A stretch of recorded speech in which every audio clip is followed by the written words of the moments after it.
Hello and welcome to the first discussion of Traitor's Not. This is the seventh book in the Wars of Light and Shadow by Janny Wurts. We read this series approximately 160 pages every week. That was oddly specific. That's because we're reading the first 165 pages for today's discussion. It's chapters 1 through 4. For next week, we'll be reading chapters, not next week, but 2 weeks from now, chapters 5 through 8. These discussions are open to anybody who's interested to join. If you'd like to, check out the Page Chewing Forum where we do all the planning. With me, of course, we have the usual group of friends. Chris, could you start us off with introductions? I was expecting Jared. I'm not ready. My name's Chris. I'm from the Chronicle of Chris YouTube channel and Speculative Speculations podcast and patreon.com. Let's go for Chibi Poe next. Hi, I'm Chibi Poe, and I hang around on Page Chewing and on Twitter, but I've been really quiet lately because it's the summertime and stuff. So,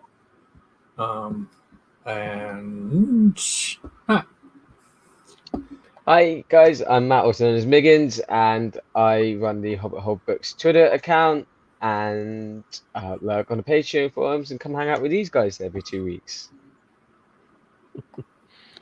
That leaves me. I'm Jared, and I run the Fantasy Thinker YouTube channel, and also am in Speculative Speculation podcast and other fine podcasts related to pagechewing.com. Very nice. And does the Sulfin Stan want to start us off with telling us why you are now a Sulfin Stan? This is going to be tricky. Okay, so I'm going to have to think how not to say this without spoilers, but this book, I mean, at the end of Peril's Gate, we all know how we felt about Sulfin, right? You know, he had tortured and essentially killed Jira. I mean, I just absolutely despise this guy, but in Traitor's Not, he's going to go on this journey, and we see the start of it here. And all I'm going to say is that I think that you're going to find there's a lot more nuance to Sulfin than we've seen previously, and he's going to go on a transformative journey. That's all I'm going to say for fear of spoilers. Yeah. Sorry, Chris, you're muted. At the end of Pearl's Gate, he wasn't the center of my ire, so to speak. He was only sort of there and doing what he was told, but there was even that question in his own head. He was smart enough to say to himself, this isn't all as it appears to be. There's more going on here in some way. So I think the seeds were sown at the end of Pearl's Gate that he would be able to go on his own journey as it is now. So actually, I think the chapters, and a lot of the chapters in the first 4 did concentrate on Sulfin, definitely.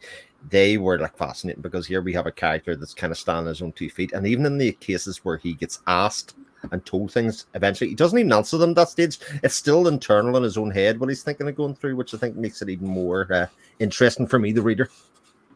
Yeah, it is interesting. We in Peril's Gate, we see him questioning things, but he still does really bad things. And here we start seeing him questioning more things, and then he does what he considers is a really bad thing by playing with magic, and but he's doing it in order to, of course, save his idol there, the Lord of Light or whatever. But so he's doing this thing that's kind of, even though we might not like it, it's kind of selfless in a way to save somebody else. But he's using means that even his own boss wouldn't approve of. And it ends up working. I think Lysae is free of the necromantic influence there.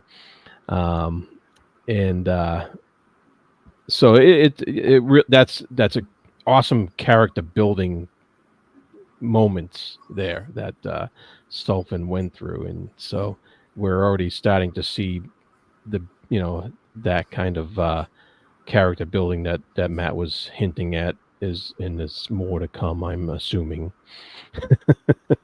Definitely. What is interesting though is that reflecting on it, actually, I don't. Even though he goes on this journey, so to speak, I don't think his character changes very much. He's very much still the same person that he was in Peril's Gate, and I think that's part of the genius of Janny is that she's not really fundamentally changed who he is. She's still his goal from the beginning has been, I need to protect Lysaea. If you go right back to when we first met him and going into the Grim Ward, it was because he had this desire, this feeling that he needs to protect his Lord of Light. And that hasn't changed all these books later. His goal is still the same. It's just his methods that are changing and the things that he's learning. And so that's what's interesting is that it's not his character that fundamentally changes. It's the things that he's aware of that change. Yeah. That's the genius of it, is that he's not just some pawn, and he's not just some evil minion. There's a lot of thought going into everything he's doing, and he has his reasons for doing them, whether we agree with him or not. And I think I had kind of started to like him a little bit in Peril's Gate because he kept arguing with Lysaea and was not afraid to talk back to him. Kind of like everybody else around him is like simpering and doing exactly what Lysaea wants, which I think Sulfin also does to a great extent, but he's questioning him. And Talit's brother, I forget his name, he's kind of, when Sulfin became his commander-in-chief or whatever his title is, it seemed unlikely that he would ever get to that position that Talit's brother had, where like he enabled Lysaea a lot, but he would also be the voice of reason sometimes, even though it was to serve his own ends and it wasn't what we wanted him to do. But Sulfin, it seemed unlikely, given how much he worshipped Lysaea and how unquestioningly, that he would be in that spot. But to see him there, I think it is surprising, but also works really, really wonderfully. I think at one point in these chapters, he calls him bullheaded and then another bad word. And I had to laugh. But go ahead, Matt. I was just saying there's a lot of humor in these early chapters, which makes a big change from Peril's Gate. So I was wondering how what you guys thought about that, if you enjoyed that, because we kind of start with this brawl with Dakar and Fionarif, and there's just a lot more. You'll find this in Trader's Not. There's a lot more time for humor than there was in Peril's Gate, which I really liked. That we started off that way. There's these humorous moments. Yeah, I'm starting to feel like Fion's dad. His shtick is starting to piss me off. Every time he opens his mouth, I'm like, I don't want to hear it. I just don't want to hear it. I don't want to hear it. You're just, as our friend Parameter said, he's proper emo. Like, he's got the teenage and the hair and the eyes. He's got the attitude and everything. Oh boy. And actually, the on that point about the humor, when he goes to the Sabradans in Ilstrin, that is very funny how they sort of play with him and mess with him and just generally poke fun at him. It is so good. It gets even better. Just I felt bad for him. He was being bullied by these big men. No, he's an just idiot. a boy. No, he was definitely being bullied. Yeah, no doubt about it. It's kind of it's funny because you have to remember he's just a kid. And he's going to act like that, and when he gets bullied like that, it really did remind me of some high school days way back in the day, and seeing that kind of behavior. But I love in the first chapter how Dakar he's actually so much more aware of their circumstances than anyone knows, especially Fion, but and so much more aware of their circumstances than he lets on, which I think is brilliant. He's the self-causing embarrassment that he uses to throw people off the scent of like scryers and stuff is brilliant. I think that what he was pulling off there, he was being the buffoon on purpose. He wasn't ever as drunk as he let on, and and I think just how he's doing it, of course, to save Fion, and despite Fion, in spite of Fion's behavior, and I just think I love how that was all played out there, and I loved eventually, how he when they're approaching a restaurant and Fion's like, but whatever, you can't, do what you say, and Dakar's like, dude, you have no idea, yeah, and just Yeah. like schools It- him about. He's like, they will provide me with a fancy bed and quarters, and you're an idiot. Yeah. He's certainly the one who gets them in trouble, and he's very, very annoying for that. And yeah, I I do want to shake him and say, "Be quiet! You are making things worse."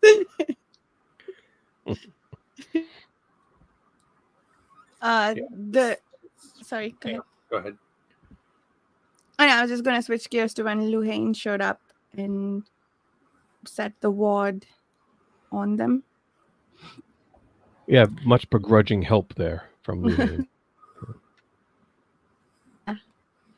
Yeah, you get the feeling Luhane's like, yeah, I don't want to be helping you. You're a brat, and you're rude. Yeah. Back on Sulfin, Mhm. before we go on, as Matt quite rightly said, that one of the real strengths of this entire book series is how the characters make decisions that seem against what they were originally for, but it all makes sense within the context. But he's another example of a character where Johnny just writes intelligence very well, and why intelligence is just so good to read, because we know that he's got it figured out whether he's saying it or not. And while he doesn't change as a character, he does find out something about his lineage that he didn't know. And actually, it's like one of those like hereditary tests, or like ancestry, and going, I am what I hate. What?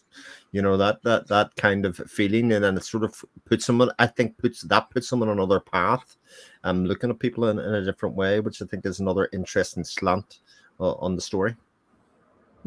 Love his conversation with the witch, and anything to her. I love that conversation between them. It was great stuff. Yeah, and I'm also curious what it means for the land to have two Cathdanes now, and is that the plural of Cathdane? But yeah, that was really fantastic, and I like what you said. I didn't think of that about you are what you used to hate, and I think there's a lot of books that deal with that theme in particular. So I'm curious to see, like, you find out after the fact that you are this, you actually came from this group that you want to destroy every last one of. And I tend to love those stories. So we'll see where this one goes. Yeah, that is interesting. Yeah, we find out in the first chapter in that binding section about how important Urdane is when it comes to accurate knowledge and concerning powers of the Fellowship Sorcerers. I guess there's a bunch of archives there that haven't been destroyed yet, and I didn't know if that had come up previously in some of the other books or not. I couldn't remember. So it was either reaffirmed that Urdane was in that status, or we just found out now. And because the archives that are in there that have not been destroyed with the overthrow of the High Kings seems to be a source of knowledge that is accessible to certain people that that might not, that might come into play. I mean, she put it in there for a reason, so it's going to come into play at some point, and we know that. So it just stood out to me. I was like, oh, okay, Urdane's a little bit different than some of the other places that might have had destroyed knowledge and stuff like that, and something that we might want to keep an eye out for, I think.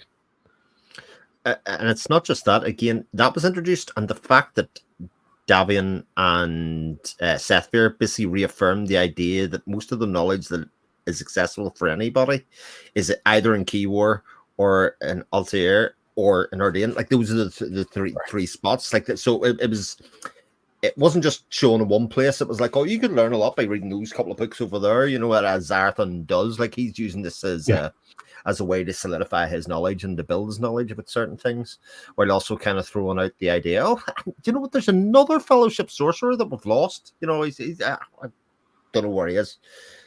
Don't think he's dead. He's probably not dead. I mean, that's what we got. We And saw he keeps him. coming With up. the, Oh, go ahead. sorry.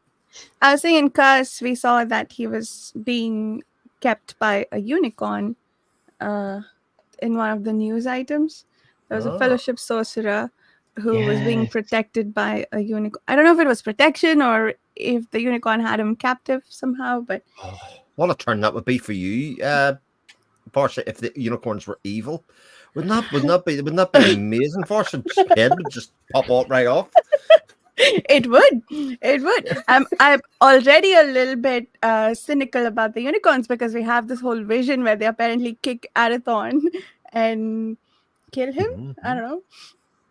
Well, we saw that in Grand Conspiracy, right? Or was it Fugitive Prince? I forget. To be fair, Arathon could do with a bit of a beating, you know, to be honest. He gets away with far too much without any reprisals, you know, and he gets punished for the wrong things. You know, you could say it's karma, but you know, he's too cheeky and gets away with it scot-free. Yeah, I might actually agree with you.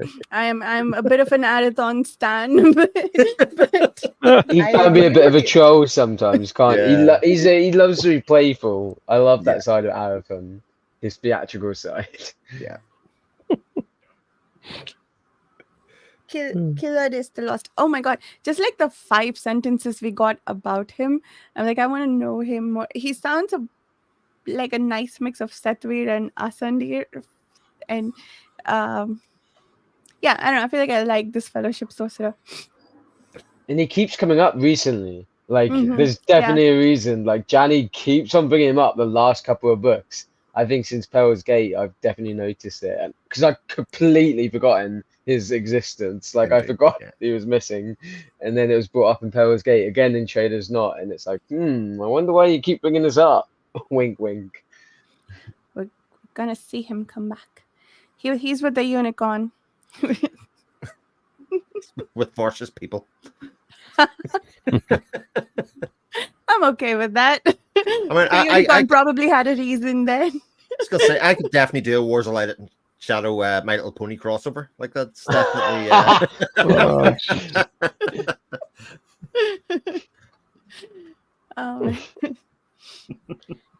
So what? Go ahead. At the end of the chapter of chapter 1, she dies, right? Yeah. And yes. That's true. Yeah. Well, she even calls it before that because she says, by doing this, I'm going to give up my life. What are you going to give in return? Yeah, and that gets confirmed in the news item, right? Yeah. Want to double check when that scene I thought was built up really well because or in an interesting way at least, because Sethvir sees what's happening, that she's making him do part of the blood oath to become the Castain of the land. And when he asks Luhain to come in a hurry, it feels like he's trying to stop it from happening somehow. Like they're not clear about what it is they're intervening with, but it's so that he can let her pass peacefully beyond the wheel. So I thought that one was done really well because there's a bit of tension on whether they're okay with this or not. Apparently they're cool with it. They're okay with anything and they can deal with. I love how when Asandir takes the knife, he's so tired from his long journey and it's like 5 minutes. He's always tired. But in 5 minutes, he dispatches the necromancer's knife like it's nothing. Like meanwhile, Davian's going on about how much of a power the necromancers are. So we have to think like this is a very small percentage of whatever it is they can wield. These guys are scary, right? Like, I'm sure I'm not the only one that found these guys freaky. these necromancers, and of course they haven't just come out of nowhere, but it feels like this just suddenly exploded onto the screen, and it's like, oh my goodness, everything's happening at once, and that's what you're gonna feel like in this book. It just keeps steamrolling. But these necromancers, like, I love the current trend in fantasy of stuff like Richard Swan's Justice of the Kings, like bringing horror tinged stuff into fantasy. You really get that here. These necromancers, like, oh boy. Especially the scene where Asandi dispatches the wraith who are, I think, bonded to the knife. That was scary with all the screaming that was described there. But even how quickly the whole plot or the whole background was introduced and kind of brought very much to the forefront, like with Sullivan basically going into Lysair's room and basically saying, "Oh, this is a panic stage. This hasn't been coming on slowly. This is at a critical point, and we need to take a quick action here, and do something quickly." So that became very clearly the theme of the book from chapter 1, and then as always happens in these books. Well, of course you can do that, but you have to do this thing in return, so it sets out this other chain of events at the side, which then sets off the Coriani. It sets off, it all kind of tumbles off from the side. I love how when Sullivan gets down to magical business, freeing Lysaia from these necromancers. I love how the point, the whole crux of his success is based upon the free choice that Lysaia has to exercise to be free from the necromancers, and that is just such in contrast to the lack of free will that the Mistwraith incurs upon him. And I just love that, exploring that theme and that contrast between him having to have free will in order to be free of the necromancer's influence, and him not having free will so far under their Mistwraith's influence throughout all these books. And I thought that was just a beautiful point of contrast that Janny brought up with that whole situation. It was great. Yeah, I'm trying to remember if Arathon was also in a similar situation where if he falls under the control of some external power, that it is much more scary what the Mistwraiths can do. Or was it just the fact that Arathon is more trained in the mysteries, and so the Mistwraiths can wreak more havoc through him? I think it's the latter, right? But now Lysair also has become a bit of a window for much more damage than what he can already do with the Mistwraith. Yeah. Yeah. And then so now our boy Cerebeld is now embracing that whole necromancy stuff. Right? Our boy. He always was, wasn't it? This is tied. It's like the start of it, right? Well, he had a direct there was a direct choice he made at the end of in the middle of chapter 2 here, that he what is it, they came to him, it was the last section in the last couple paragraphs in the first section of chapter 2, where no witness observed him. The oddity passed without pause for question that today the Prince of the Light had not spoken. But right. Yes, then something other stirred out of the dark. And then alone and desperate, he embraced that, and it offered his name back and welcome. And it's kind of spooky. But was this not set in trend when they started messing with the Drake magic? Back in Conspiracy, I think, yeah. It could be Future Prince as well. It's definitely Grand Conspiracy. Yeah. But yeah, the first hook was set in Grand Conspiracy. Yeah. Okay. They've had their eye on him, and it was Jerry Ash. Yeah. I mean, it's when they had the whole tree thing, and then they were going through the infirmary, and they were doing all that rituals and stuff. Yeah, because that was around the time when we had the time jump. If you remember, we Yeah. did Scribe Yeah. 14 years. Yeah, I was at mention of him, and then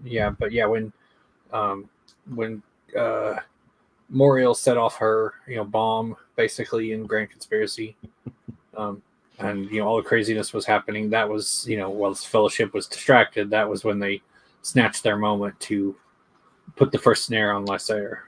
Yeah, necromancers. Yeah. So, and who's they? Like, I don't think it's clear to me who the originators of this conspiracy are. Is it someone we know, or are they yet to come to light? Like, not the necromancers themselves, but like who is the traitor in Lysair's circle? Well, I don't know, obviously, because I haven't read on, but there is this sort of playing with Davian at the moment as to what his intentions are. Like, that's he's sort of messing about, almost like boxing Arathon around the ears, pushing and pulling him in all these little different directions, kind of giving him visions of Lysair to see what he does, and he's definitely got that devilment. And even when you see, like, when Seth Beer runs into him, Seth Beer's like, "You get out of here, you're not my friend," which, even though we've sort of softened the Davian, there is that question is that we really don't know what he's playing at this part of the game or not. But we do get a little bit more insight into, I think it's in chapter 2 when he's discussing with Arathon, and I can't remember the specifics, so I'm not going to go into it, but I do remember this conversation being really insightful. I think there's some sort of line where he goes into talking about his actions in the past and some sense of motivation for that. So we got a little bit of insight there. We started to get some insights into Davian and his motivations. Well, he asked the question of Arathon, "Do you believe what you're reading right now?" Yeah, which was pretty key because it indicates that of course, everything written down might not be true, and it was around the decision to try and veto and not let the humans come in to the land, and to come in. That Davian was very much against them and voted against it, whereas that isn't exactly what happened. He was not prepared. He wanted there to be safeguards put in place and the support to be put in place for them, etc. But that wasn't communicated in the written text. That's what I remember of it, anyway. Yeah, he wanted to send them back on their way, and Kilida said that's as good as just killing them. Yeah. But is the necromancy what brought Davian back to interact with the world? Because apparently the Koryani are nothing compared to some of the things that Arathon has to fight against now, and one of them is potentially necromancy. Sounds like it is. And even Asandir's telling Sulfinaven to just run for it and not look back. And so that was one question I had.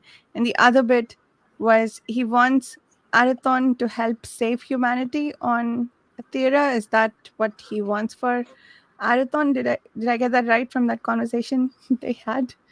I feel like their conversation was very cryptic, and there was a lot more going on there than what I got from it. Yeah, there's Davian has multiple motives, but on your first question, yes, if you as Jenny's been at it about us, for that, if you catch when Davian starts doing things in Grand Conspiracy for the first time, that's at the same time that Lysair fell under the under the sway of the necromancers. So I think it gets confirmed even later on exactly when it happened as well. Yeah. They do explicitly say it, but I think that's a little bit later. So it's fair to assume that he has some kind of vested interest in dealing with them directly. Yeah, there's a link there for sure. Beyond that, we don't know much. Cool. Yeah, and he said Arathon walks an uncharted path, so that's kind of a hint to the future that we're going to be seeing stuff that hasn't been done before and seen before. Right, which reminds me, I don't remember if we came up in the, I think she brought it up in the PG discussion, but that last part, trial in the maze, the first part of it was the the doing the reliving, and then he solved the all's past, and then he did a thing with the present, and then that last bit with all the people clawing at him and everything that he did the big thing with, that was like a potential future. Right. So wonder what that means. Does that have to do with the necromancy? Interesting. I don't know. Maybe. That's a lie. What I if- actually do know. I was going to say, yeah, absolutely do know, but What did people think about the line when Davian says that Arathorn's going to be his weapon? I mean, But there's a couple am I of keeping Yeah. one with me? And they were sparring about that, and because Arathon kind of is swearing off killing, right? And so he's like, I'm not going to be a weapon. So yeah, that's he basically says you need to shit or get off the pot. That's definitely one of those things, that's in not so many words. yep. Yeah. I also And picked up on. Sorry, go ahead. no, go ahead. I was just gonna say I also picked up on the other line. I think this is going to be important going forward. Parabian survival will be enforced since our fellowship has not found the means to break the binding the great drakes laid over us, which kind of gives you a hint. Like, if things go to crap, then we know exactly what the fellowship is going to do, and that's kind of scary. What I'm a little bit nervous. What happens if Arathon and the fellowship's motives differ? Because we've got a very clear thing here that this is their motivation, and Davian has said, my motives aren't really different from the fellowship. It's just my methods, and they are utterly committed to keeping that compact unless they can break it. So they're either going to break the binding somehow, or if things really hit the fan, then they're going to focus on that. Yeah, I think they'd all scary. agree. It's like, as far as the breaking the binding, I think their only motivation for breaking that would be, so they could seek other alternatives that don't, have it enforced. We have to kill everything. They would still be like, Parabian survival is, without question. They would never abandon that. They just would be like, yeah, we're not going to kill everything. We're going to find another way, which is kind of what they've been doing with, everything since the uprising. Is trying to balance on a razor's edge to keep, things in order. But how long can they keep doing that? Who knows? But do you think if they get together with the... Sorry, I'm hearing an echo. But with the Koryani to send them back to the stars, they can both get what they want, get rid of the humans from this planet, and the Koryani get their space technology back?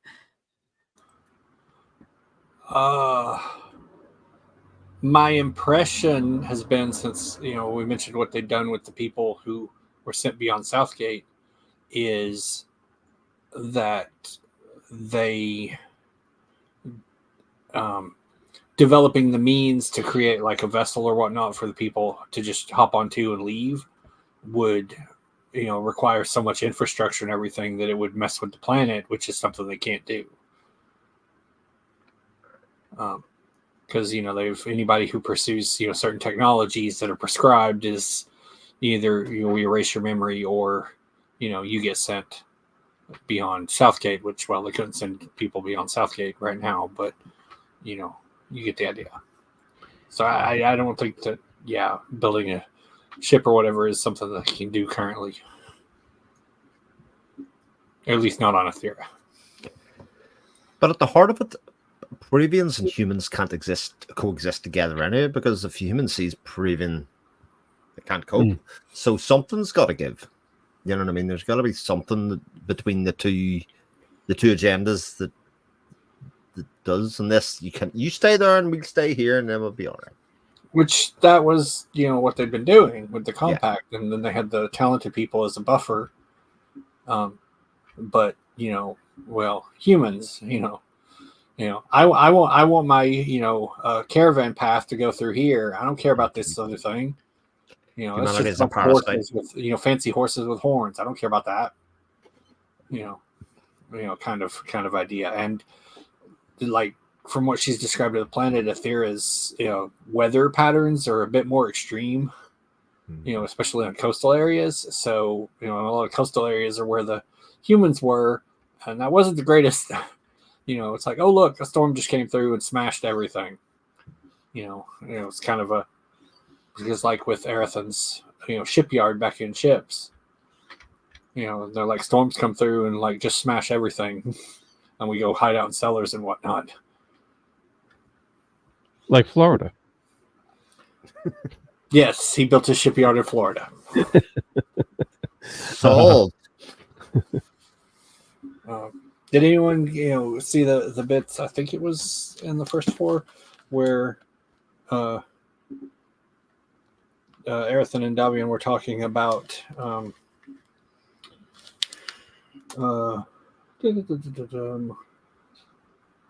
how he's fully awakened the Sahelis, far side. Oh yes. And suffering, multiple visions and whatnot. Prismatic consciousness, so he's like seeing a whole kinds of stuff.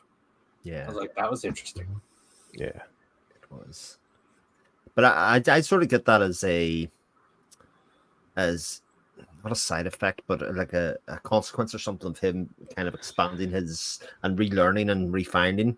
I sort of got the idea that with the amount of time that Arthan's getting to invest in himself and in his mastery of his thing, because he was going back and doing his original practice exercises, etc., for concentration and all of that kind of stuff as well. Yeah, because he's decades without, his mage talent. And indeed. So it kind of sets up this next meeting of Arathon and Lysair as even more lopsided in some ways, because Lysair has definitely been hobbled from his experiences here, both in terms of like his support network and the people around him, to just generally not working on himself in that way.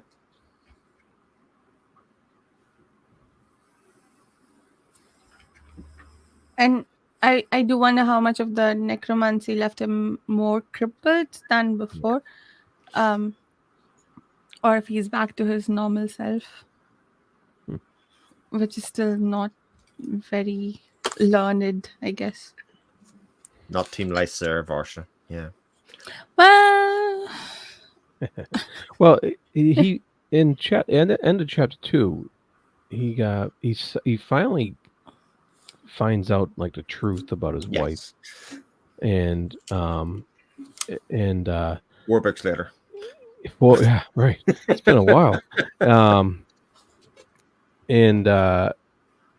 so I'm very curious to see what he does with that information and going forward, but then I think like in the chapter 4, like some months go by, and I don't remember, was he traveling during that time or what? Like, I'm wondering how long it's going to be before he gets back to, his capital, what have you, and deals with these traitors, Cerebeld and the rest. Because I'm really looking forward to that. To that confrontation. Oh, you should be. You should be. Good. Yeah, no, I am. I am really looking forward to that. So, that's where we can. I don't know. I kind of feel like, to hopefully get Varsha's hopes up that we can actually root for Lysair for once. And oh no, I thought you were going to say something about Jared, because that's the last thing I had my hopes crushed about. Oh, yeah. No, I'm sorry about that. That's not going to change, I don't think. Oh no. Yeah, you did get your part chapter where they confirm again Jared's dead. Yeah. No. Well, okay, so I thought he was properly dead because Arathon detected him dying, and so he's properly dead. But what we find out is that Arathon detected the moment his spirit left his body, which we know happened before he passed the wheel. But I guess he did pass the wheel. Someone else confirmed that. Was it Luhane? Well, Luhane, I think, because it was Luhane, I was thinking about, he confirmed through, again, as Janny often does, didn't talk about Jarrett. He talked about somebody else that was in a similar position who basically lifted their soul out of their body at the moment before they were killed, so to speak. I think that was Luhane that was talking about that. So in its own way, it kind of went, oh, well, the same thing must have happened to Jarrett, that he was able to transfer himself to the spirit world or whatever way he's existing at the moment before he died. So I have hopes up that his spirit is still at large and we'll see him again. Yeah. I hope so. Yeah. And if that's the case, then he can tuck Varsha in every night and not mess with the marriage and stuff, He'll never be corporeal enough for that brazen issue, but he'll still be there for Varsha on a daily basis. That's nice. But yeah, we also see in Sulfin and Asandir's conversation at Alfheim, we learn a little bit about what you have to do to be to join the necromancers and their rites of initiation.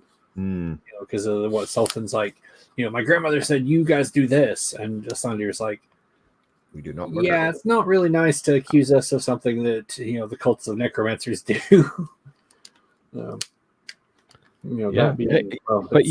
you could understand why the general populace just hearing stories might confuse the two, and I actually thought that was kind of brilliant on Janny's part, that he's heard all these stories all his life, and it gets conflated and gets confused, and they start blaming the wrong people for the acts of others, and I thought that was actually kind of cool. Yeah, I like that. Very cool. Yep. We were talking about something before I went on the Jarrett tangent. Oh yeah, you were saying that we might get to see Lysair in a better light. I think I agree, because there was one line in there somewhere about how for once he didn't follow I am severely paraphrasing, but something to the effect that he didn't listen to the poking of the Mistrate to go hunting for Arathon. He had other things to concern him now. Like he wanted to go back and yell at Cerebald, I guess. And yeah, so I am not over to Team Lysair, but I am enjoying reading about him. Like usually when it's a Lysair chapter, I'm like, he's just going to be angry. He's just going to want to go chase after Arathon, and that's going to annoy me. But now I'm interested in him for other things. So, yeah. Do you think that this necromancy is going to sort of change him and soften him a little bit, or how do you think he's going to be impacted by that? Well, he's going to go over and give Arathon a big hug, and they're going to get together. Yeah, I don't know about that. But maybe not the necromancy so much as like finding out that his own people killed Talit. I think that has to change him. Knowing that his enemies are far closer than the one he's been chasing, that has to change him. Otherwise, yeah, what are we even doing here? Yeah, that's a good point. That's yeah. That seems to be why he's what he's going about right now is he wants to probably. I have a feeling he wants to root out these traitors and take care of business. And yeah, and like, was Cerebald ever a worshipper of Lysair, kind of like Sulfinevent has been? Or I think he's just after power. It has to be like, because he's upset with Elaine whenever she tries to take over, and he's apparently working with some necromancers to just use Lysair and his power for his own ends. So I don't know that he actually believes in the divinity of Lysair, or if he does, it's more to use said divinity for himself. Mm-hmm. Yeah. Oh, I mean, I'm sure he was part of one of the factions, but I think Sundir describes it, that even if, we saw him get like, with his little, attempted communion with Lysair that didn't work out, Sundir describes him as having been a cult puppet for years. So, even if he wasn't like actively controlled by them, he was getting. We're pushing you on the game board to where we want you to be. Makes sense. Or his own greed and lust for power was just like, yeah, this is this is completely this helps us out. So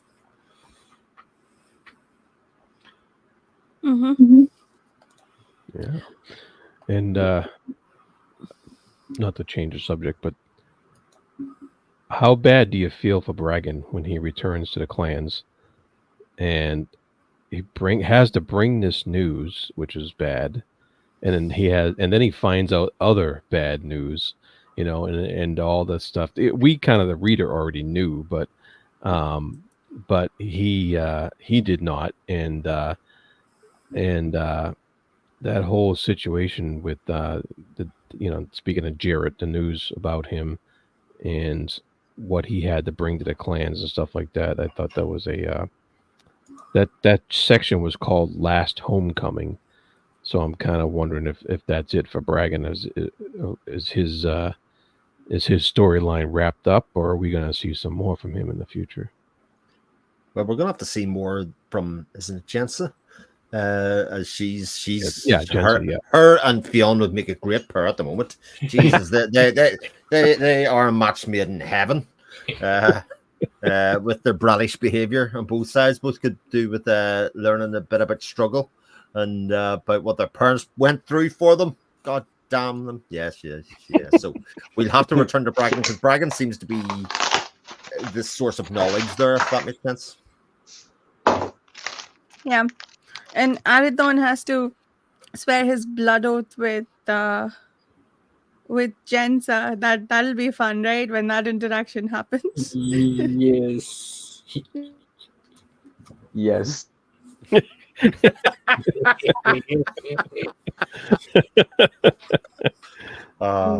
That's comedy turn here is pretty good. It's the facial expressions. Some people are like stone and poker face and all the rest of it. Matt's written all over his body language. It's so good. Yeah.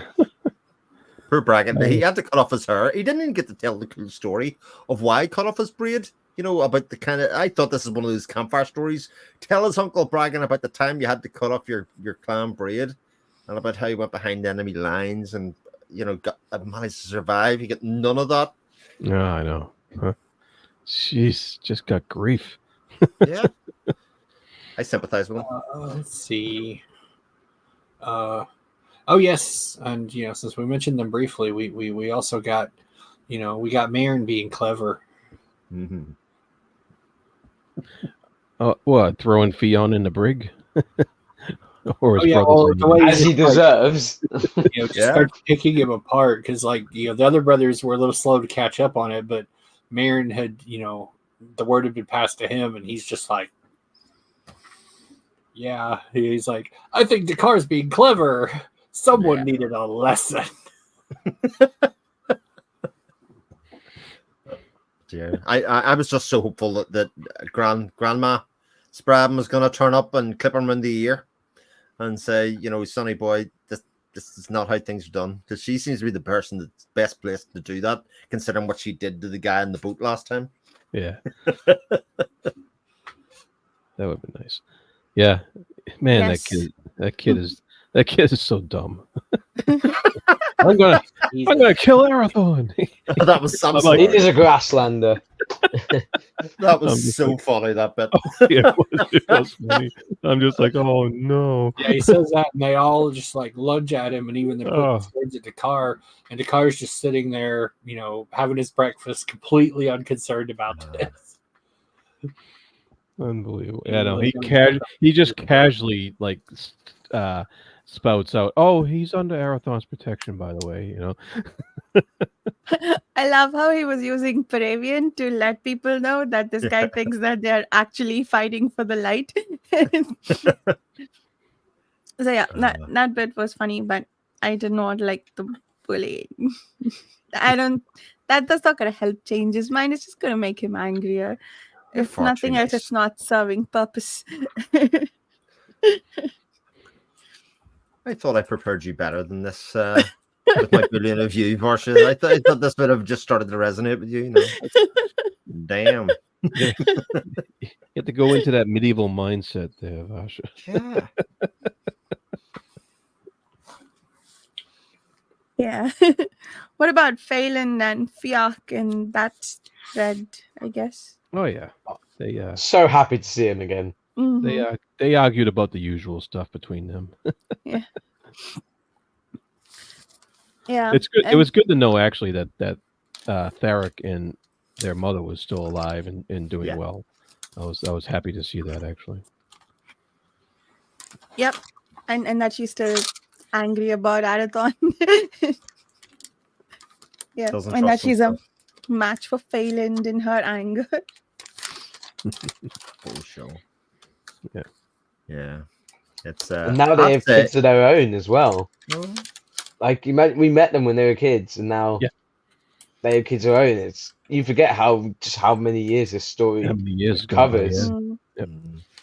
What Yeah. What do you think of the fact that Fiach's wife and children and Phelan's own children weren't named in this section at all? It was the wife, and when she talks to the wife, it was your daughter and your son, and none of them are referred to by name, and I think we are sort of in Phelan's head at the time, so that was a bit weird. Is that like she doesn't? Is it something about they're not important, or is it just about the way they talk? I don't know. I think Fiach's wife's name comes up at some point, but I mean, with a few exceptions, you'll notice a lot of characters who don't, she doesn't really name a lot of the characters who don't have a speaking part. yeah, or have much of a direct impact on the flow of the story, and yeah.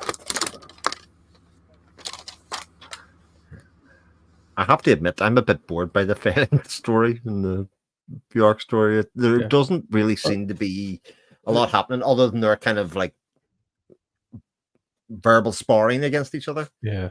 Well, the main thing I think with them is that they're the vehicle for getting Elaine to Havish, where she can present the evidence to the King of Havish about the death of Talith and so forth. So that was interesting that how that came about, and it was once again one of those things set up to be yet another complication for when Lysaea does return, because how is the king going to react, and how is that going to intermingle with Lysaea's reaction to this the traitors amongst him, and that's going to be great. I can't wait. Sorry, I was going to say, to be fair, like it's only not interesting until it's interesting again, because obviously she's part of the Coriani Salady's grind as well, Mm-hmm. Yeah, because at the end of the chapter, Lorinda's like, what is she up to? Well, we know what she's up to. She's like, yeah, there's something else going on here. She's going to call down a fiend storm on Evenstar, so. Yep. I also felt bad for Lorinda in this. Like, what's up, Janny? Making me feel bad for all these people I hate. I was like, no, good. You. Next, you're going to turn on Gira. Oh, no. No. So, yeah, I think that part was quite chilling with the ward that they're going to set on the ship. And yeah, I think that's the bit that I feel like it not necessarily some like I wanted another villain, not just Muriel, if that makes sense. Mhm. But yeah, she's but anyway, like regardless, whatever she's doing, that part is still pretty scary. Well, it's Celadai. It's not Moriel. Oh, Ah, my apologies. yeah. I don't know. I like Lorinda. I think she's crazy enough just to be really hot. You know, I think that's Okay. Yeah, something yeah. just Nope. not quite, you know, just like dangerously attractive, you know. Well, based upon previous descriptions in the Grand Yeah. Conspiracy, she is quite attractive. So, Yeah. yeah. Yeah. Wow. And Well, unlike Varsha's one, my character's crush is still alive, so you know. oh man.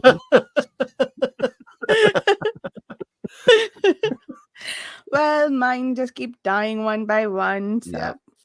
Arthur's still there. Arathon's still there, but I don't know. I might be liking him less. So He's already taken anyway. He's no fun. Yeah. no fun. I do think it's kind of hilarious that Cerebral has been run about going, "Where is Elaine? Where is Elaine?" And everybody else seems to know. For all of his necromancy meddling and his scran, his Drake magic, everything like that, it's like, "Where is she?" And like literally everybody else knows. So is Riot Robin in on it, or is he going to be entrapped in the necromancy? I didn't fully get that. Oh, good question. Yeah, I had thought that he was being stolen from originally, but it looks like it read like he was in on it kind of by the end of it. Yeah. I thought he was, but Well, the priest was lurking next to his bed Yeah. and muttering lines of incantation. That just gives me the shivers. Yeah, it Yeah. does. Yeah, actually.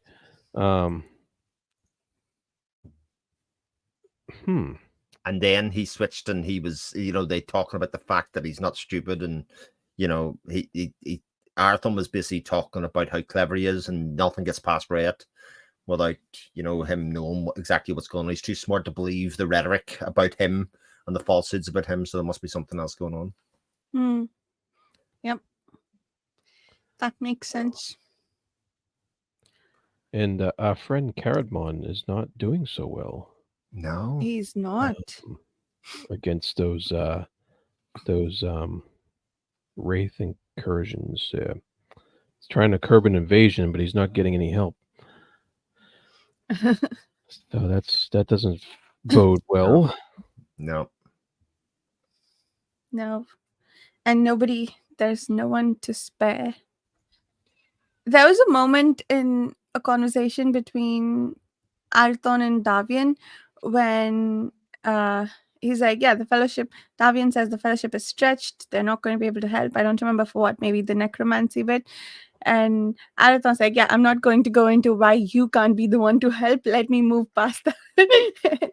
And we'll talk about some other ways to figure this out. So I thought that was interesting that Davian's basically doing his own thing, but he's not going to participate no matter how bad things get. At least so far, he hasn't been providing a helping hand to the fellowship. If anything, maybe his meddling is somewhat making things worse, but I could be wrong about that. I don't think that's true. And then there was a bit where, you know, Seth was like, meddler, and he's like, well, you would prefer to, you know, receive him with nobody to, you know, help? Right, yeah. That's true. But I did like the one thing, and it's a bit in Peril's Gate, but also in here, you know, when Davian's talking about his motivations and whatnot, you know, he does make a very clear distinction between, you know, what his motivations are and what the Seven will do. And, you know, he's one of the Seven. So, you know, I always like that he's pointed out, just like, yeah, you know, like with the, you know, what we'll have to do due to the Drake's binding. It's like, there's the things I want to do and the things I am doing. And then there's this. And never underestimate that, you know, any second now I could be your enemy if you take the wrong step. What did you guys make of Stolfin's visit with Asander? That was pretty fascinating. Yeah, it was They had a touchy, pretty wasn't it? interesting conversation there. I thought it was, yeah, because it also kind of outlined some of what Sulfin had said to Lysair when they were, sitting in his bedroom after the exorcism and whatnot, freeing him. Right. And, where Sulfin's like, this is insane. You cannot do this. We need to Yeah. just pack up and abandon Avenor, period. Full stop. Asandir's like, yeah, here, let me give you my ward that'll protect you and turn around and leave and never look back. Well, he It's the best kind thing of you can do right now. yeah he kind of gave him a quest though. He said something about visiting the Black Waste Yeah. of what was He has it to called? return if he's going to stick to it, he has to return the knife that Then I Return the knife. Yeah, Sampashir. Stanshapara, whatever that place is. Sampashir, yeah. Yeah, Sampashir. Kabida. Was that the desert? Are they the desert people who were worshipping Arathon as god in Fugitive Prince? Well, Ooh. they Yeah. worship the Mother Dark, Mm. and Arathon Right. is Mother Dark's chosen or whatever. It's the same people. Yeah. Yeah, Okay. the Yeah. Very good. I sort of read it as you've got to go see Yoda in Dagobah. That was. It's like, okay, we're gonna learn how to be a Jedi. Nice. You saying that makes me think of when earlier I was looking at the quick reference, and it says in chapter 2 it says Carabald waits for his daily message. I read it as his daily massage.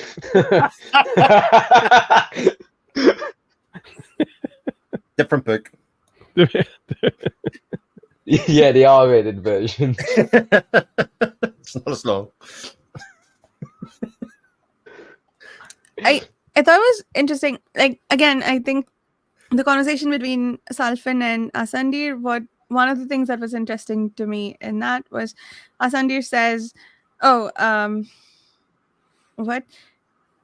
Oh yeah, that he's going to be the mistake has a hold on him and things could get really bad for you.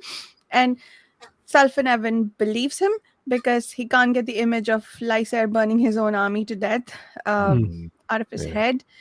But he is still not believing the fact that Asandir was the one to get him out of the Grimward and not Lysair. If he ever starts to believe that, I would be interested in how that would change his dynamic with Lysair, because that's what's binding them at the moment. Everything he does for Lysair, it's because of the sense of obligation he feels for that instant where he saved him. It has been 15 years, right? Yeah. Since that, has he built enough of a bond with him to stay, even if he finds out that that's not true? Yeah.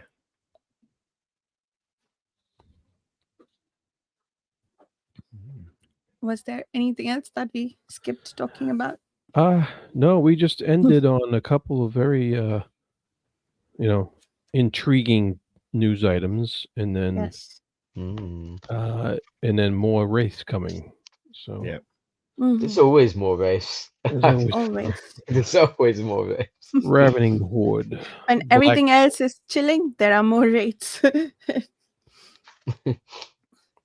But unfortunately, no more Jiret. Sorry, I had to. You're looking at me. So, yeah, I think that's pretty much everything that happened in these chapters, right? I think so. Yeah, I think Pretty we much, got Covered Dakar, we covered the Koreani, we covered how annoying Fiona did this sometimes. And, Most of the time. and Elaine, we already talked about. I think that's everything. Any other closing thoughts? Let's get keep reading. going. Yeah. Yeah. Nice. So, outros, shall we start with Chibipo? Yes, I am still Chibi-Po. I will always be Chibi-Po, and probably, unless someone steals it from me, but don't get any ideas. And I'm still on Twitter and hiding on page chewing. So, and I will be here in 2 weeks. And Jared. I am the Fantasy Thinker on the Fantasy Thinker YouTube channel, and also on the Speculative Speculations podcast and other fine podcasts on pagechewing.com. Chris? Yes, my name's Chris Moen from the Chronicle of Chris YouTube channel and from Speculative Speculations and pagechewing.com. Leaves Matt. My name's Matt, also known as Miggins. You can find me over at Hobber Hob Books on Twitter, lurk on the page chewing forums, and on this podcast. And you can find me on the YouTube channel Reading by the Rainy Mountain, on the podcast Speculative Speculations, where we talk about sci-fi-ish books, and hanging out on the Patreon forum. We will see everyone in 2 weeks. And once again, if you'd like to join us for these discussions, consider checking out the Patreon forum. If not, we will see you in 2 weeks. Thank you so much for listening. Bye.